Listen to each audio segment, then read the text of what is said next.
dégâts et ça y a monene au moni ndenge pona ngai ya mboka na biso ekei ndenge pona mboka biso ekei et loko yo non c'est même pas c'est pas nanga to dégâts pas nanga y compris na monsieur le maire moko a personne de quoi moni payer moko eza makasi pona ye po monga fula ndo dirigeango eza ye moko donc c'est que ba perte pe mususu humaine ça limite siko voire même pour bato mboka bakatsa ekomi difficile l'opposition ko katsa bato mboka eza sous-souté bato senga et pas bakonzi to ye moko ko pesa moni vraiment ba ça le ko pona lombango ko belecteur za ebele na ngambo to ah biso bato vivara na bilanga juste ba produit maraîcher et ma ebele ko to na ngai ba légumes ya feuilles les légumes ya fruits et ma kebele o mo kenda ba zigida ba za no so ba ngaka ba ipen et utaka awa donc la point katani c'est que ma bloc mais la société pour bloc miso pour le côté ba maman mon sous ba ki lobi kuna pa bazon côté ezaki balale pa ngana ngambu ko bakatsa lobi na to récupérer bana mi balé misatu nakata mai ezaba ba mikufela kité to tout protéger bango ba tumba ba soin mike pour que ba za malamu de eloko to le kata biso pona biso tala njela onde boyeka ka ko kuma a siko e donc pona quartier ma localité mafunfu e kuma difficulté makasi à part localité mafunfu quartier qui est Mitendi, justement la localité qui est Mbinja, il y a beaucoup de gens qui vivent dans le village de Mafunfu. Mais ça, c'est la Bilanga Koto. Moi, je suis un peu de Mafunfu, et ça, c'est moi, je suis un peu plus difficile pour Nabiso. Donc, nous soucis de ça, nous avons bataille comme on peut le faire. Il y a beaucoup de Mabelazali, il y a beaucoup de peut-être à le Libanais pour ça payer pour que ba loka solution ici pour mo konza mboka peut-être ozaki na lac de Mavale a promettre que pas ça pont oyo suite misala au vede à Angela o ndeti no moni dégâts au salami ba ki batala la profondeur ya pont ta bati moli fole bazungu sama be ba bazu c'est ba béton na kité batiki bongo ndenge maiza côté nde et chasser ba bara ya pont et que na moni présence ya beaucoup ça je pas la biso et ça c'est comme ça c'est pour tout le monde ala la raté et si ka yoki ba o ayi ba za pasi akoma kambango ye moko libosono yo moko moni pe akomi ko to ba ki na monoko to komaki mokonzi ko na bandi na peta mikanda ngote meloko ataki na ba réseaux sociaux ye neti ne bendi mbango pour que no population les souffrir vraiment ça c'est comme makasi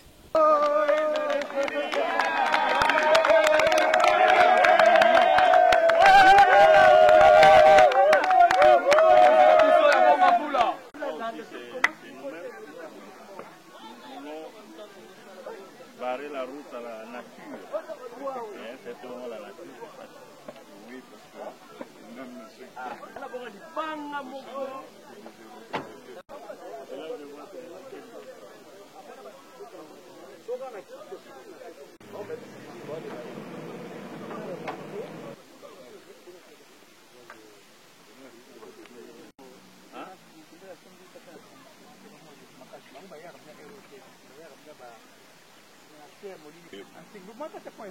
bon, si vous n'avez pas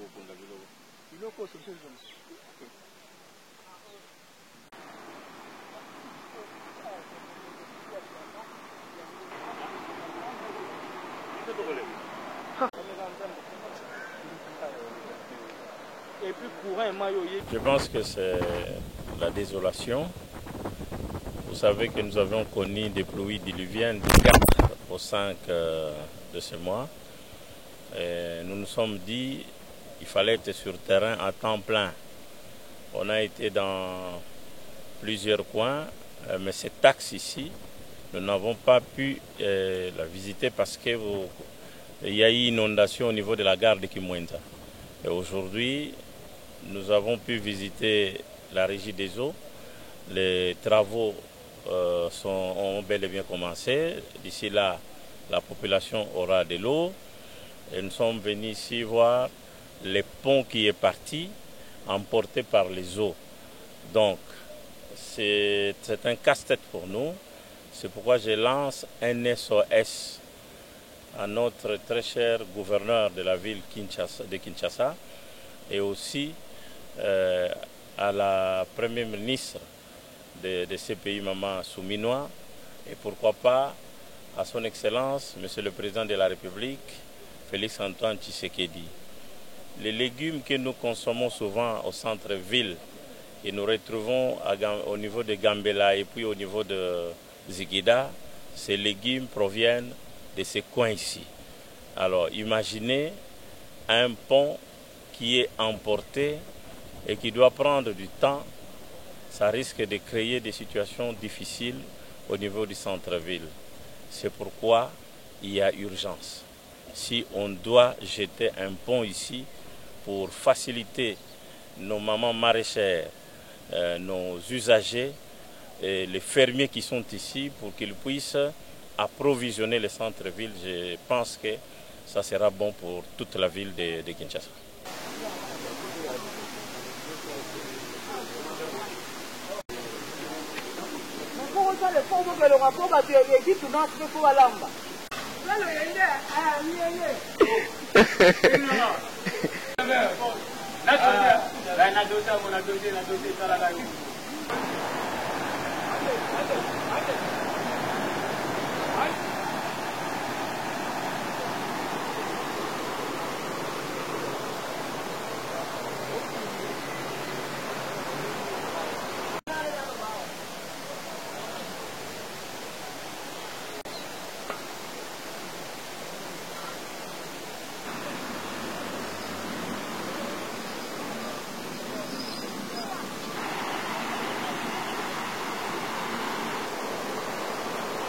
Donc, au fait, à ce niveau, on permet de retenir l'eau et de canaliser une partie qui entre.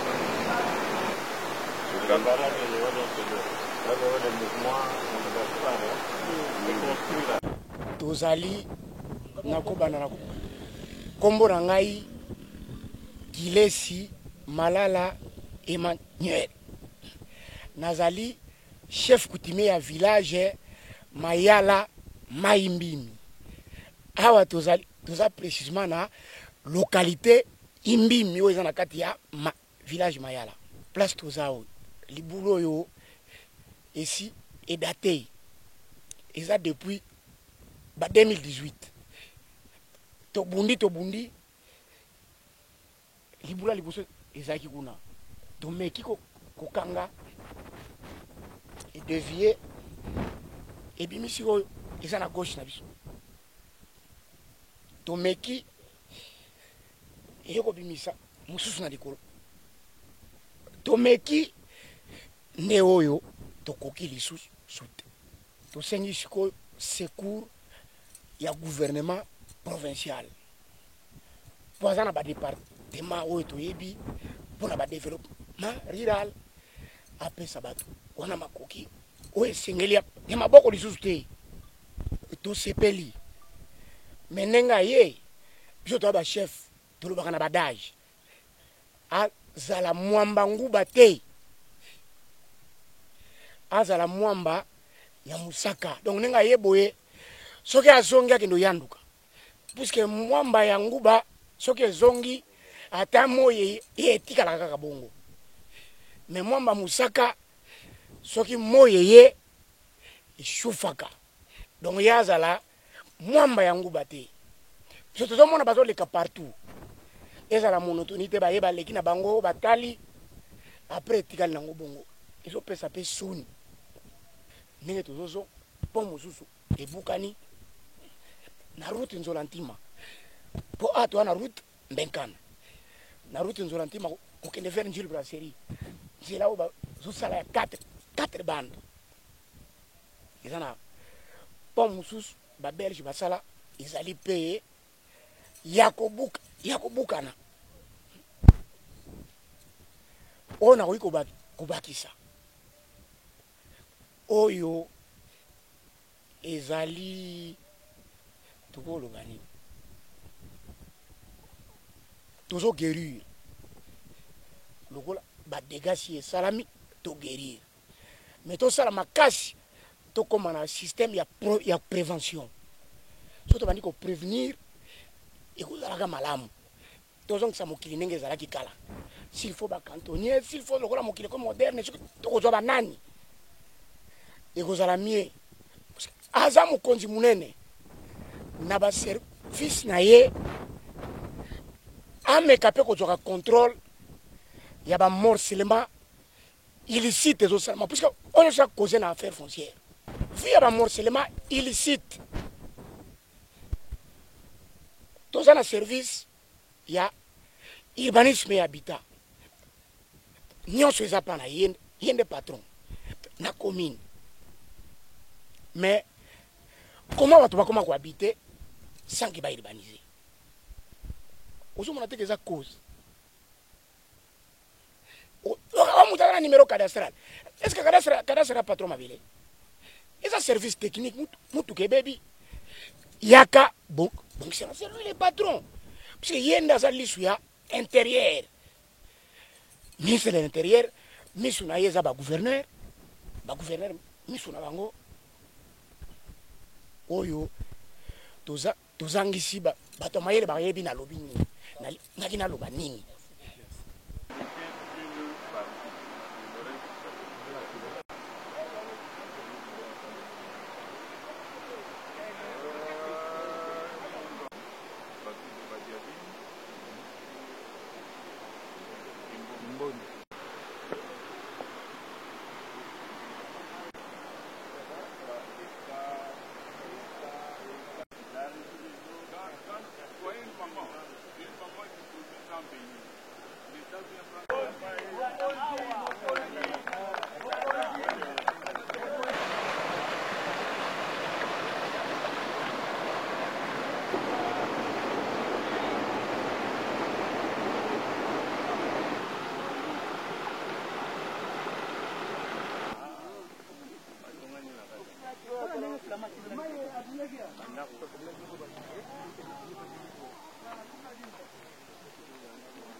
tosengi mutu ata un franc tezaka mpona lokumu ya mboka na biso donc toza na place ya kolekela te yango esengi tokatisaka bato mpona moya kobima koluka mwa fufu koluka mwa mafuta mwa poisson mpo esunga biso mais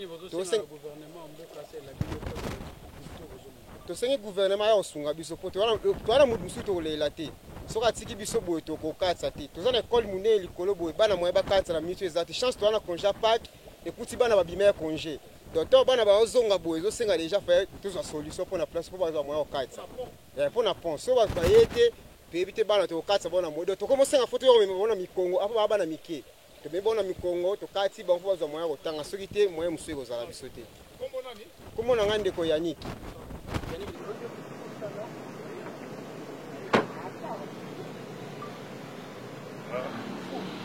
Comment? Sauf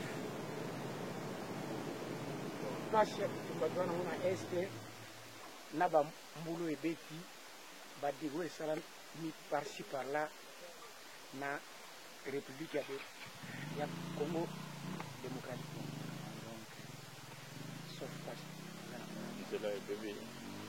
c'est là bitumba este te tokobosa.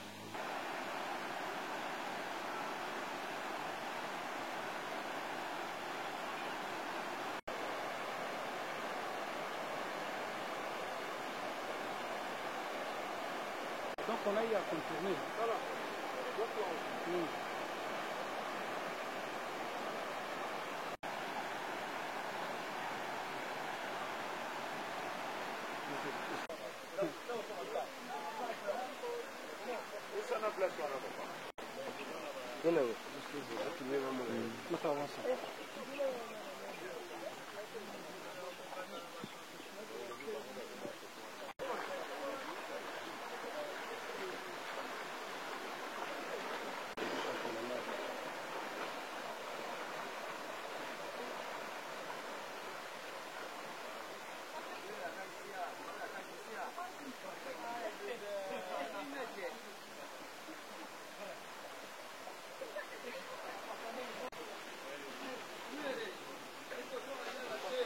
Merci beaucoup, messieurs les journalistes. Je pense que nous sommes sur la route Mbenkana. Vous avez vu les dégâts.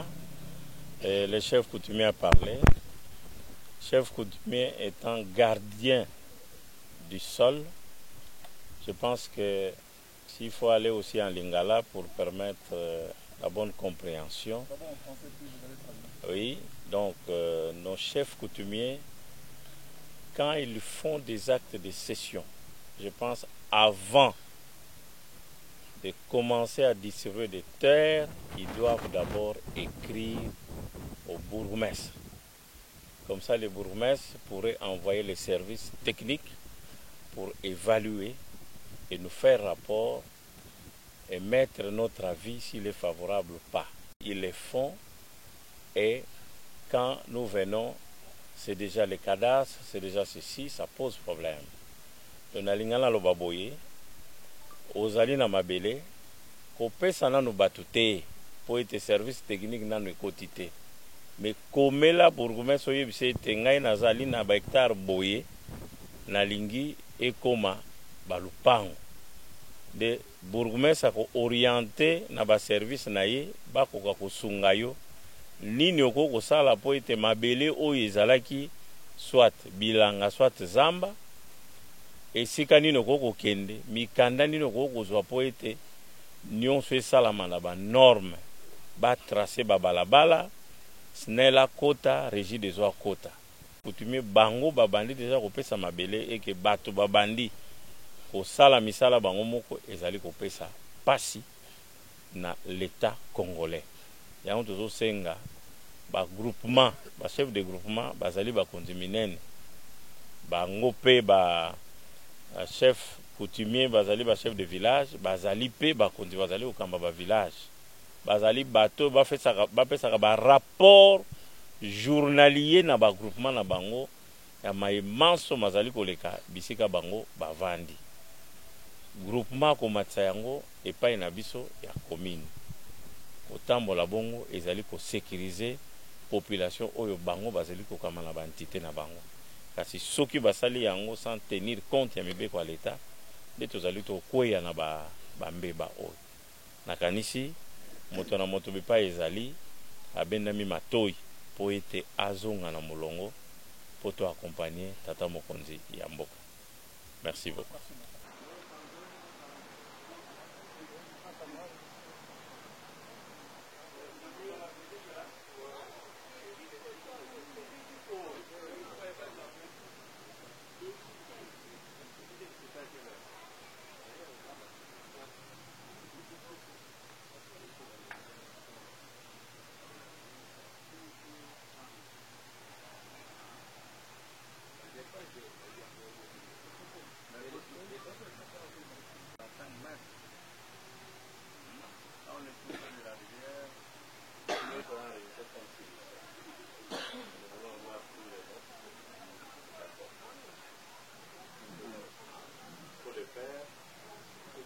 Merci beaucoup. Merci. Il n'est pas loin. On n'est pas loin. À Kambalo.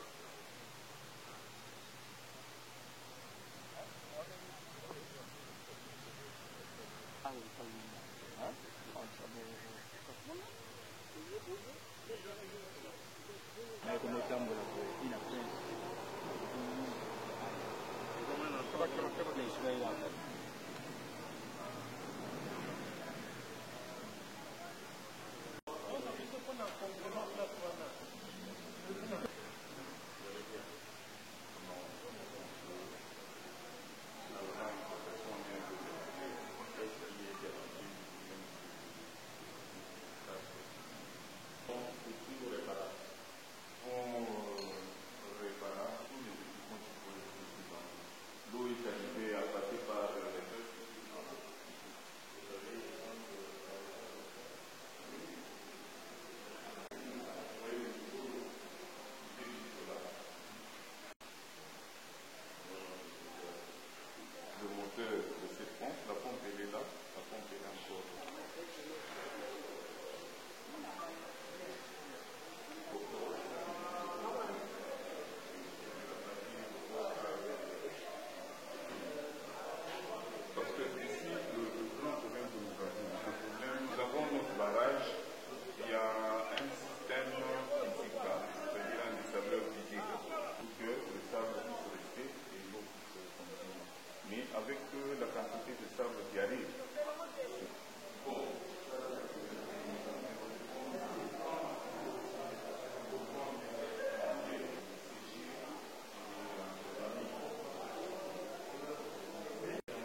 tosengi mutu ata un franc tezaka mpona lokumu ya mboka na biso donc toza na place ya kolekela te yango esengi tokatisaka bato mpona moya kobima koluka mwa fufu koluka mwa mafuta mwa poisson mpo esunga biso mais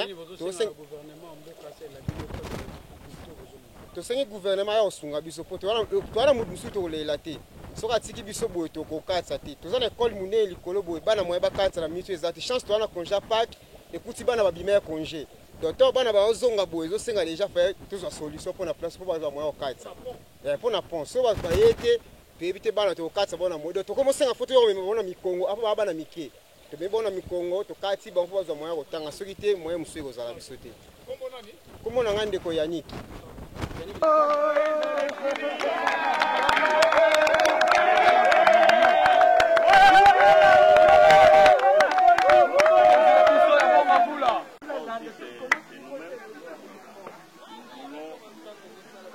Barrer la route à la nature. C'est vraiment la nature. Oui, parce que même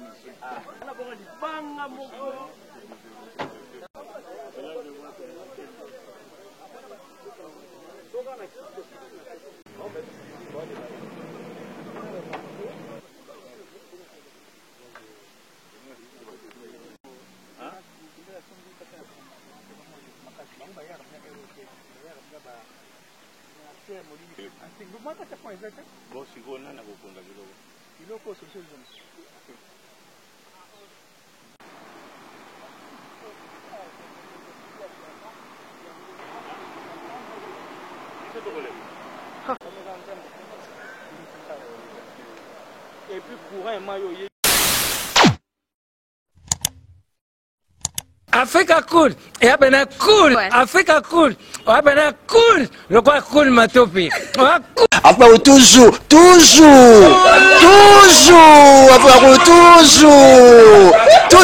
après c'est bon.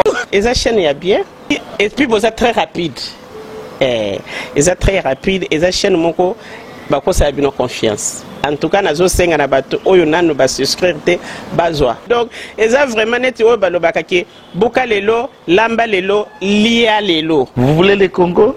Pour que le Congo devienne cool, pour suivre les cool analyses, alors revenez et abonnez-vous massivement. Bobozana Moana, massivement. Alors beaucoup de gens ils pensent que l'Afrique cool donne l'information en temps réel.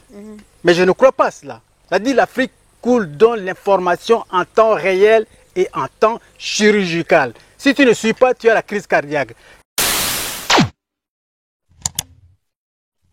Africa cool, et abena cool, ouais. Africa cool, abena cool, le quoi cool matopi.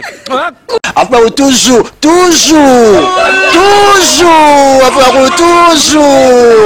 toujours, après c'est bon. Et ça chaîne est bien, et puis vous êtes très rapide. Et ça très rapide, et ça chaîne mon co, bah quoi ça a bien confiance. En tout cas, nazo senga na bato oyo nanu ba souscrire te bazwa. Donc, eza vraiment neti oyo balobaka ke boka lelo, lamba lelo, lia lelo. Vous voulez le Congo? Pour que le Congo devienne cool, pour suivre les cool analyses, alors revenez et abonnez-vous massivement. Bobozana Moana, massivement. Alors beaucoup de gens ils pensent que l'Afrique cool donne l'information en temps réel. Mais je ne crois pas cela. C'est-à-dire l'Afrique cool donne l'information en temps réel et en temps chirurgical. Si tu ne suis pas, tu as la crise cardiaque. Qu'est-ce que tu penses de l'Afrique cool? C'est pépélé. Africa Cool, c'est la destination de prédilection pour une communication optimale. Longo Dianabino Mama. Africa Cool Télévision est une chaîne qui est en train de réunir toutes les tendances. Donc les chrétiens s'y retrouvent, les païens s'y retrouvent, les politiciens s'y retrouvent, les femmes ménagères s'y retrouvent. Donc Eza Eloro Nabiso, to sepe la ranango, yango chaque fois son aïe na Kinshasa, il faut namona Africa Cool. Et au monde de la chaîne Oza impartial. Et le rôle de Babino, vous méritez le soutien de la population ainsi que des institutions complètes. Biso nyonso to s'abonner à Afrique Cool. Afrique Cool oyo. Zengo. Afrique Cool, merci beaucoup, leader. Non, je remercie en tout cas Africa Cool, leur support et on leur souhaite bonne chance pour la suite. On leur souhaite le plein succès. I'm coming from Johannesburg. I'm one of the subscribers of Africa Cool. This is a great channel. You watch news that are very fast. I would like to ask everybody to subscribe and then stay tuned. Thank you very much. Je vais placer un petit mot par rapport à la récompense Oyo. Ah, je félicite très sincèrement Africa Cool. Voilà. Je n'avais pas opéré le mauvais choix. Voilà. J'avais recommandé, je me rappelle que je disais que c'était une destination de prédilection pour une communication optimale d'excellence. Nazanga Mogote Tala, YouTube Yemoko à reconnaître que Naponaki Mabete. Au moins, il y a choix to salaka, ba réflexion to salaka. Tu as abonné à Africa Cool. Comme ça, tu partages. Bravo Africa Cool. Merci beaucoup. Bravo Bino. Tu s'abonner parce que trophée Ezali à Bino. Ezali partagé. Voilà. Moi, je me sens aussi copropriétaire. Il y a prix Oyo. Voilà. Bravo Africa Cool. Merci beaucoup.